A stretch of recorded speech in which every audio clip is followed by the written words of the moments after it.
Over the centuries, we as humans have been fascinated by mythological and legendary creatures. One of the most adored creatures, especially by kids, is the unicorn.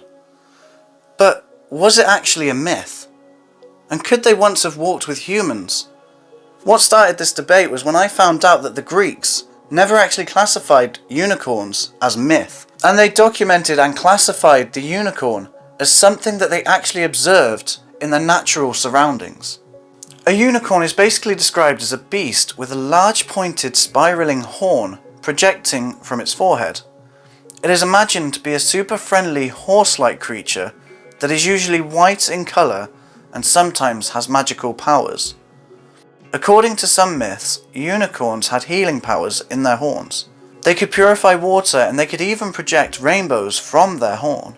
Now the question is, did unicorns ever exist?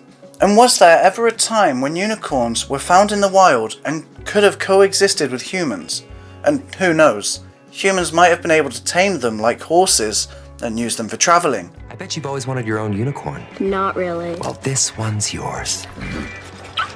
Or maybe even to project rainbows from their horns. You never know. Well, in order to answer these questions, we will have to dig down deep and go all the way back to the time when the concept or the phenomenon of these creatures first appeared. The first known traces of unicorns were found in the Indus Valley civilization. That was basically a Bronze Age civilization in the northwestern region of South Asia. This civilization started about 5,300 years ago and lasted for 2,000 years. That was between the time frame of 3,300 BCE and 1,100 BCE. Now that is a pretty long time ago, so unicorns are not a new concept, because amongst the ruins of the Indus Valley civilization were a number of seals which seemingly depicted unicorns. Historians believe that the seals with unicorns were actually given to people that had a high social rank. So obviously unicorns were considered to be a respectable creature. With their first trading journeys, the people of the Indus took care to mark their products with clay stamps or copper plates. But their favourite method was seals made of steatite, a material that hardens when heated. Other than the Indus Valley civilization, we also have references of unicorns in the natural history of various Greek writers. Greek mythology did not have unicorns in it, but the natural historians of the time were convinced that unicorns were real and that they lived in India.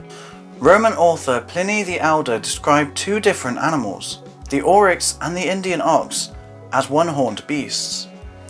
He also wrote about a very fierce animal called the monoceros, which had the head of a stag, the feet of an elephant and the tail of a boar, while the rest of the body was that of a horse. The monoceros is also a star constellation that represents a unicorn. According to Pliny the Elder, he described that creature as having a deep lowing noise and had a single horn protruding from the middle of its head. Now some people believe that Pliny the Elder actually was describing not a unicorn. Instead, his descriptions could have matched that of a type of rhinoceros. Unicorns are even mentioned in the Bible, and there they were described as being strong, fierce creatures. However, it is believed that biblical and ancient stories about the unicorn evolved over time, and by the Middle Ages they were very much considered to be magical creatures that could only be tamed by virgin women. And while we all know that Middle Age stories about unicorns are more like folklores and they're not really that close to reality, so did the Greeks or the people of the Indus Valley civilization ever encounter a unicorn? Well, based on the scientific and historical knowledge that we have, it's safe to say that they did not see a unicorn as we imagine them today. Instead, it was very much possible that the stories of unicorns were passed on to them by their ancestors, and like us, they also imagined what this legendary creature looked like and what it was capable of. So now we have the answer to our main question: were unicorns real? Surprisingly, the answer is yes. They just weren't exactly the way we actually imagine them today. Previously, historians and paleontologists believed that the single-horned, horse-like animal actually existed 350,000 years ago. However, it turns out that date might be closer to humanity than previously thought. But before you celebrate their ancient existence, allow me to give you just a little reality check. These unicorns were not really that beautiful and didn't really have any magical powers. I'm sorry. A few years ago, an incredible breakthrough was made when researchers from Russia's Tomsk State University found a fossilized unicorn skull in Kazakhstan. This creature was named Elasmotherium sibiricum, or the Siberian unicorn. The discovered fossil was only 29,000 years old, so the unicorn, or the Siberian unicorns, actually existed more recently than previously thought. Instead of looking like horses, these unicorns kinda resembled rhinos.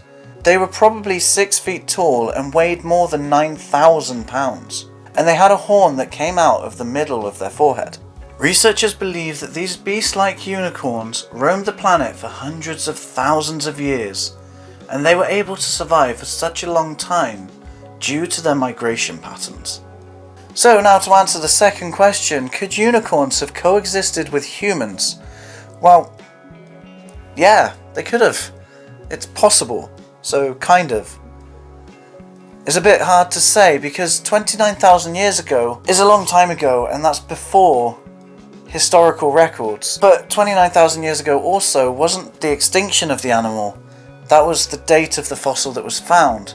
They could have lasted thousands of years longer and therefore maybe have been the inspiration for the unicorns that our ancient ancestors transcribed to us.